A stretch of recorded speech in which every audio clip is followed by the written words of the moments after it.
Olá, meus irmãos, bem-vindos ao canal Ministério Palavra do Senhor. Vamos dar continuidade ao estudo da Bíblia, meus irmãos. Vamos começar hoje a carta de Paulo aos Efésios, uma carta da prisão, ou seja, Paulo estava preso em Roma, na ocasião que escreveu, tá? Essa carta é considerada uma carta circular, não apenas para a igreja de Éfeso, mas para todas as igrejas, tá? Escreveu por volta do ano 60 depois de Cristo, tá? E essa carta que Paulo escreveu aos Efésios, ela não tinha não era nenhuma exortação contra erro teológico ou nenhuma heresia em particular, tá? Mas Paulo está escrevendo uma carta teológica para expandir a compreensão e os horizontes dos membros da igreja estava se findando, né? E Éfeso era uma cidade muito importante a oeste da Ásia Menor, né? Hoje a atual Turquia. Tinha um porto, né, que dava acesso ao rio Caíster, e desaguava no Mar Egeu. E como Éfeso ficava na interseção entre rotas comerciais de grande importância, né, tornou-se um grande centro comercial. E é interessante, como todo aquele contexto lá, né, tinha um centro pagão, um templo pagão, em homenagem à deusa romana Diana, tá? Paulo vai falar nessa carta, vai expandir falar sobre louvor e a glória de Deus, sendo ponto culminante de Deus a dispensação da plenitude dos tempos, né, através de Cristo Jesus, né, meu irmão? Ou seja, fazer e mostrar que todas as coisas no universo convergem para Cristo, tá? Por que Paulo, primeira coisa, isso é uma aplicação que serve no nosso dia a dia. Por que Paulo está escrevendo para expandir o horizonte? Porque a Bíblia é a palavra de Deus. Ela não contém, ela é a palavra de Deus. E a gente precisa estudar para conhecer o que Deus quer falar com você, comigo. Tá? Jesus falava das Escrituras o tempo todo. Tanto que na cruz, Senhor, Deus, porque me abandonaste, é referência ao capítulo 1 do Salmo 22. Para vocês terem ideia. Né? Os discípulos andaram com Jesus, mas antes de cumprir o ID, aprenderam de Jesus. Então, para qualquer que seja, para cumprir o ID ou para aprender sobre Jesus, a gente tem que entender isso aqui, estudar a Bíblia. Tá? E começa assim: Paulo, apóstolo de Cristo Jesus, pela vontade de Deus, aos santos e fiéis em Cristo Jesus que estão em Éfeso. Graça e paz. Outra vez ele fala graça primeiro, depois paz, porque não é possível ter paz sem ter graça de Jesus. Tá? Bendito seja o Deus Pai, o Deus e Pai de nosso Senhor Jesus Cristo, que nos abençoou com todas as bênçãos espirituais nas regiões celestiais em Cristo. Porque Deus nos escolheu dele antes da criação do mundo para sermos irrepreensíveis em sua presença. E em amor nos predestinou para sermos adotados como filhos por meio de Jesus Cristo, conforme o bom propósito da sua vontade, para o louvor da sua gloriosa graça, a qual nos deu gratuitamente no amado. Nele temos a redenção por meio de seu sangue, o perdão dos pecados, de acordo com as riquezas da graça de Deus, a qual derramou sobre nós com toda sabedoria e entendimento. E nos revelou o mistério da sua vontade, de acordo com o seu bom propósito que estabeleceu em Cristo. Isto é, fazer convergir para Cristo todas as coisas celestiais e terrenas. Meu irmão, minha irmã, regiões celestiais aqui, está falando em Cristo. Tá? Ele está falando em Cristo aqui. Precisa entender isso, porque a gente vai perceber que esse capítulo do versículo 3 ao versículo 14, em grego, forma uma só frase, né? Por vezes forma uma só frase. É um tipo de doxologia. O que é doxologia? Uma expressão de adoração. Tá? Você vai perceber que isso aqui é uma adoração, do versículo 3 ao versículo 14, tá? E aqui Paulo fala outra coisa que a gente precisa entender aqui, está falando aqui, nos predestinou, como ele fala aqui, para sermos adotados como filhos. Isso aqui não está falando da questão do calvinismo, predestinação, né? Está falando, nem está falando de arminianismo, nem calvinismo aqui. Quando ele fala predestinou, porque nós fomos criados para louvor da sua glória e fomos criados para sermos perfeitos.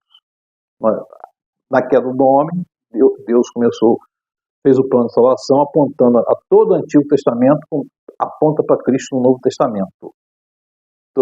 E para você conhecer a Bíblia, você tem que estudar Gênesis, principalmente, tá? E vocês vão ver aqui, porque não se trata aqui de predestinação, porque nós, com a queda, somos predestinados, se não adotarmos a graça, se não aceitarmos Jesus como suficiente Salvador, nós estamos predestinados à condenação, ao peso do pecado e à condenação eterna. Jesus, com seu sangue, nos justificou, tá? E vocês vão perceber a união entre o cristão e Cristo exaltado, porque tem muitas questões aqui de suprema importância, pertinentes ao âmbito divino, né? Vocês vão perceber que, em última análise, estão sendo analisados vários pontos aqui teológicos, né? Está aqui o propósito escatológico eterno de Deus, o conflito astronômico entre Deus e as potentes forças espirituais em pé de guerra contra ele. É bem verdade que as hostes espirituais malignas, elas não lutam contra Deus, elas lutam contra o homem. Tá? Então, a gente vai entender, predestinação aqui, que nós somos contra toda a humanidade que pecou, quando separado de Deus estão. A reconciliação em Cristo nos torna adotivos. Tá? Então, não tem nada a ver com calvinismo ou arminianismo aqui. Tá? E vai falar assim: por essa razão, desde que eu ouvi falar da fé de vocês, que vocês têm no nosso Senhor Jesus, do amor que demonstra para com todos os santos, não deixe de dar graças por vocês, mencionando em minhas orações. Paulo é muito grato e menciona sempre na oração. É como a gente tem que fazer, deve sempre orar pelo próximo. Tá? Olha, também para que os olhos do coração de vocês sejam iluminados. E aqui são os olhos do coração, está falando da mente, né? A mente do espírito, do ser humano, né? E essa questão da oração aqui é muito interessante. A gente precisa deixar isso com isso, não orar apenas por nós mesmos, mas orar por todos, né? Ora também que os olhos de vocês sejam, do coração de vocês sejam iluminados, né? Iluminação é entendimento do que o Espírito Santo quer dizer. A fim que vocês conheçam a esperança para a qual ele os chamou, as riquezas da gloriosa herança dele nos santos, incomparável grandeza do seu poder para conosco, que cremos conforme a atuação da sua poderosa força. E aí no capítulo 2 eu falo assim, é interessante, e Paulo escreve no capítulo 2 sobre os grandes propósitos, sobre os planos de Deus, culminando na supremacia universal de Cristo. Tá? Isso tudo é lógico para o louvor da sua glória. Né? Vocês estavam mortos em suas transgressões e pecados e no que costumavam viver, quando seguiam a presente ordem deste mundo e o príncipe do poder do ar e o espírito que agora está atuando, que vem em desobediência, ou seja, o próprio espírito, a carnalidade, né? Anteriormente, todos nós também vivíamos entre eles, satisfazíamos a vontade da nossa carne, seguindo os desejos e pensamentos, como outros éramos, por natureza, merecedores da ira. Fora da salvação, sem Cristo, éramos merecedores da ira. Né? Todavia, Deus, que é rico em misericórdia, pelo seu grande amor com o que nos amou, deu-nos vida em Cristo, quando ainda estávamos mortos em nossas transgressões. E aqui Paulo está falando dos gentios, dos pagãos, e dos judeus também, conhecidos, os judeus circuncisados e os gentios não circuncisados, que circuncisão ou não circuncisão não conta. Obra, meu irmão, não salva. O que salva é Cristo Jesus. Tá? E é interessante a gente observar, por isso que a gente precisa estudar a Bíblia. E ele vai falar da nova humanidade. Tá?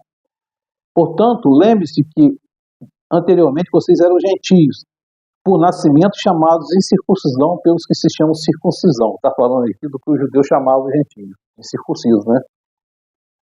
E que naquela época vocês estavam sem Cristo, separados da comunidade de Israel, sendo estrangeiros, quanto às alianças da promessa, sem esperança e sem Deus no mundo. Ou seja, circuncisão e incircuncisão salva. Os judeus não cumpriam a lei. e botavam um peso nas costas dos gentios que também não cumpriam. Jesus Cristo cumpriu toda a lei. E agora nós estamos em igualdade de condições naquele tempo lá com os judeus, porque somos pertencentes à comunidade de Deus, pertencentes à igreja de Deus. Nós somos igreja com o irmão. E é por isso que ele está dizendo aqui. A lei é ruim, não. Mas os homens colocaram as tradições acima da lei.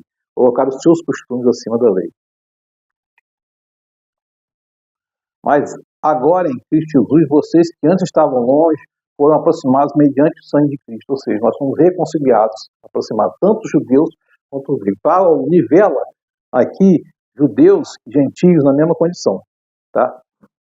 Pois ele é a nossa paz, o qual de ambos fez um. Ele destruiu a barreira, o muro de inimizade, anulando no seu corpo a lei dos mandamentos expressa em ordenança. O objetivo dele era criar para si mesmo, dos dois, um novo homem, fazendo a paz e reconciliar com Deus os dois em um corpo por meio da cruz, pela qual ele destruiu a inimizade. Ou seja, Paulo colocou todos em igualdade, através do sangue de Jesus, coloca-nos todos em igualdade. Não há mais distinção entre judeus e gregos. Não há mais distinção entre os que pertenciam a Israel e os que não pertenciam. Apenas reconhece os irmãos em Cristo Jesus, meu irmão. Então precisa ter cuidado com isso, tá? Porque obra humana não pode salvar. Vê que Paulo aprofundou muito aqui de forma teológica todos esses conceitos aqui. Esses conceitos, isso aqui é uma doxologia, foi até o capítulo, no capítulo 1, foi até o capítulo 3 ao 11, né? Mas a gente está vendo aqui, tudo aqui fala da supremacia de Jesus Cristo, para o louvor do Senhor. Que o Espírito Santo de Deus esteja sobre nós, nos confortando e nos consolando sempre. Faça-nos refletir sobre esta mensagem. Deus abençoe.